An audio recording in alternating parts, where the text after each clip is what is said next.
One aspect of the first season of House of the Dragon I really enjoyed was the depth that it went just into one particular family, as opposed to the Game of Thrones approach, where we kind of skated over a lot of the major families in Westeros. While the first season was really interesting as a family drama, sometimes it felt like we were permanently stuck in King's Landing, Dragonstone, Driftmark, back to King's Landing, on again. Which is why it's a really nice surprise that at the start of this episode, we're in the north, listening to a voiceover by Cregan Stark, a picture of Winterfell, and then we jump to the wall. We see Cregan Stark and Jacaerys Velaryon taking the lift up to the top of the wall and chatting about northern politics and Westerosi politics, the looming war that everyone is waiting for and fearing. Jacaerys is still on the diplomatic mission that his mother sent him on at the end of last season. He reminds the Stark in Winterfell of the oath that his house swore to Rhaenyra 20 years ago. Cregan is a Stark, and we know that those people fulfill their oaths. We get some further history lessons here, for example about Torrhen Stark, the king who knelt to Aegon the Conqueror. Jacaerys says that Torrhen and Aegon made their treaty at the Wall, which is a departure from the books where they did this in the Riverlands. Cregan points out his divided loyalties, not only to the Targaryens as kings of Westeros, but also to deal with whatever danger is beyond the Wall. We didn't make the wall so big, he says, to keep out snow and savages. The Targaryens are obviously totally on board with this. Last season, we heard King Viserys talk multiple times about how a Targaryen needs to be on the throne to stop the horror from the north. Does Jacaerys know about this? We know that Rhaenyra does, but has she told Jacaerys yet? Maybe she hasn't. Cregan tells Jacaerys about how King Jaehaerys and Queen Alicent visited the wall with their dragons, but the dragons refuse to fly over the wall and beyond it. Cregan's got his split loyalties. As much as this is interesting, I'm not sure we're going to see the White Walkers, but it's nice background. In terms of the coming war down south, Cregan offers Jacaerys 2,000 greybeards, 2,000 old men who, if they march south, won't be a burden on the North's food supply in the coming winter. I loved this army in the book. I'm really happy they're going to be in the TV series. Then, a raven arrives from Dragonstone. Cregan reads it and then passes it over to Jacaerys. It's the bad news about his brother. Back on Dragonstone itself, we see the Princess Rhaenys, Viserys' cousin, returning from patrol. She's helping enforce the blockade of King's Landing. I think it's a really nice touch that even if you're a dragon rider, you still get given boring jobs to do. Daemon pounces on her almost immediately. He wants Rhaenys to get back on her dragon, go to King's Landing, and deal with Aemond and Vhagar. Here we get into the meat of the episode. A son for a son. Alicent's son Aemond for Rhaenyra's son Lucerys. Daemon blames Rhaenys for not acting more aggressively at Aegon II's coronation, which I don't really want to be reminded of that scene. It's one of the few sort of missteps that House of the Dragon has had. And then there's a really beautiful exchange, the kind of thing that George R.R. Martin is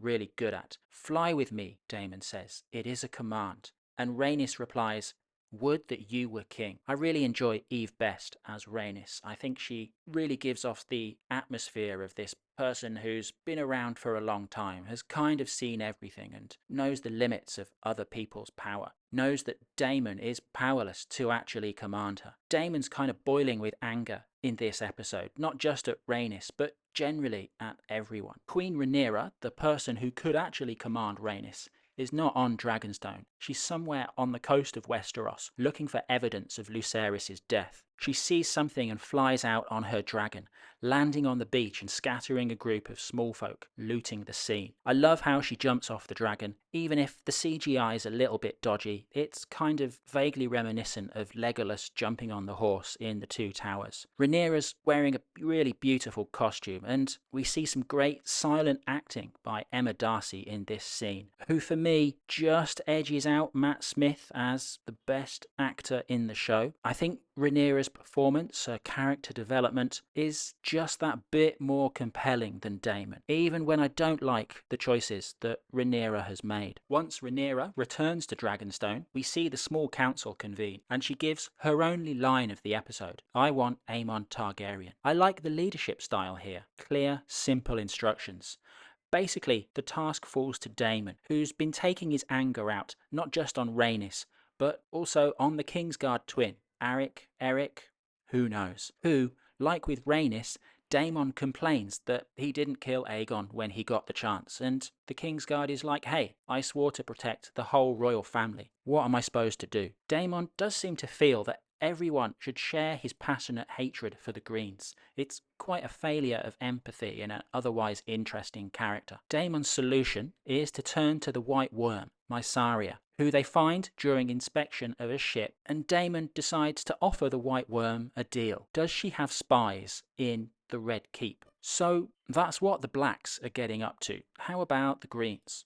Well, Aegon II seems to be trying to embark on his own redemption arc. We see him enter his wife's chambers looking for his son to take the small council, but Helena's being extremely evasive about where the heir to the throne is. She's afraid of something, and the conversation in the room turns to everyone's fears. The dragons, and what will happen when they finally meet in battle. Helena replies, "Not the dragons, the rats." Aegon's response is, the Queen is an enduring mystery. He's a much politer guy than he used to be, but we'll see whether that translates into effective kingship. Then we cut to Alicent and Criston Cole.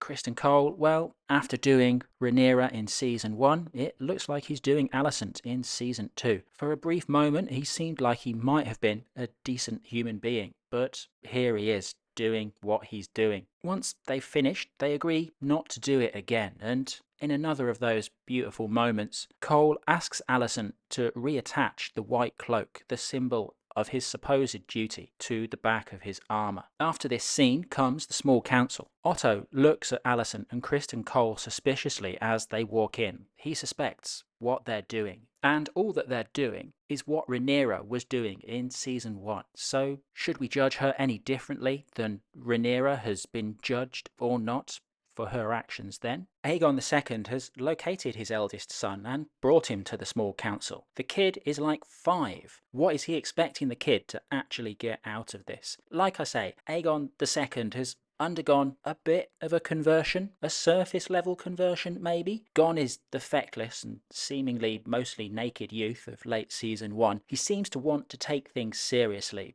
but bringing a small child to the small council meeting is indication that perhaps he doesn't know what he's doing. The kid needs someone to play with, so what he does is start bullying Tywin Lannister, which Aegon II really seems to enjoy, and Alicent blames Tywin for. Alicent is showing her own empathy deficit here. She's disappointed that Rhaenyra isn't responding to her letters where Alicent apologises for the death of Rhaenyra's child. Maybe Criston Cole is servicing her too well. I know that I can't really think properly after a good session.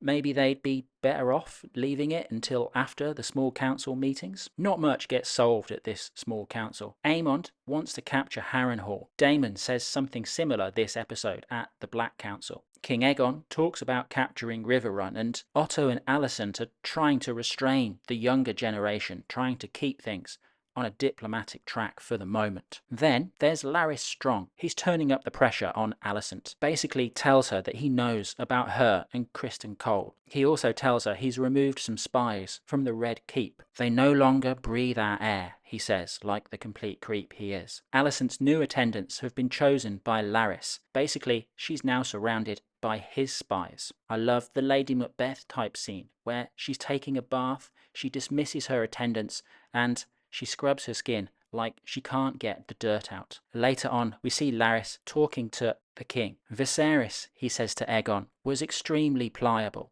and Otto Hightower, the king's grandfather, was Viserys' hand, planting the idea that Otto Hightower's time as hand might be coming to an end. Aegon's apparent desire to be a good king is exposed when we see him in the throne room. He's hopelessly naive. People come up to him saying, "Hey, we don't like paying taxes," and Aegon's like, "Okay, you don't have to pay them then." Otto approaches the Iron Throne, reminds Aegon that they need taxes, they need to feed the dragons, they need to buy weapons for the war. Why is he this incompetent? Haven't Otto and Alicent been training him? So the Greens have control of King's Landing, but arguably there's more division in their group than there is among the blacks. And so we reach the final section of the episode with Blood and Cheese. Here we see the fruits of Daemon's deal with the White Worm. He's returned to King's Landing secretly, bribes a guard, Blood, to let him in. Blood introduces him to a rat catcher, Cheese.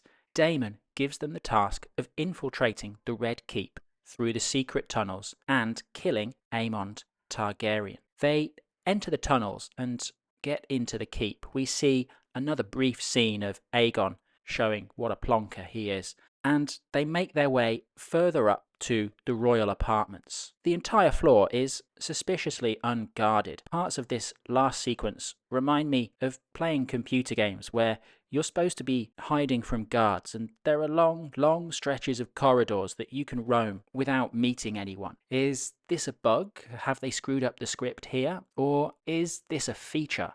Has someone inside the Red Keep, like perhaps Larys Strong, left things deliberately unguarded? So Blood and Cheese take Helaena, the queen, and her 2 children hostage. They make her identify the boy. They haven't found Aemond, but for some reason the boy is enough. So what they were supposed to do to Aemond, they will do to the boy instead. And as they do it, Helaena picks up her daughter and walks to her mother's room, where Alicent and Criston Cole are engaging in some more of the activity that they're not supposed to do anymore. Helaena isn't fussed about that, presumably because she already knows about it. She didn't really meet any guards on the way. Again, this is very convenient for Blood and Cheese. It's very convenient for the plot. Convenient enough that this is not Benioff and Weiss, so there must be something going on in universe to explain this. Blood and Cheese, it's different from the books, but I'm okay with that. It's not as grim as in Fire and Blood, but that's fine. With this final sequence, the promise of the episode is fulfilled. We have a son for a son. There's just a few further bits I'd like to mention. Early on in the episode, we get to meet Alan of Hull on Driftmark. Corlys Velaryon thanks him for saving his life. Alan looks a bit annoyed for some reason. I guess we'll find out more about that as the season goes on. I also really enjoyed the scene where Jacaerys returns to Dragonstone and talks to Rhaenyra. First, he tries to play the diplomat. He announces the results of his diplomatic travels. The Vale will be on their side so long as they have a dragon to protect them. The North will provide 2,000 men. And then he breaks down and cries in his mother's arms. I also thought the scene where they contrast Alicent in the Great Sept with Lucerys' funeral was very nice. And it was good to see the giant scorpions on the walls of King's Landing. All in all, a good start to the season. Bring on episode 2. Thanks for watching.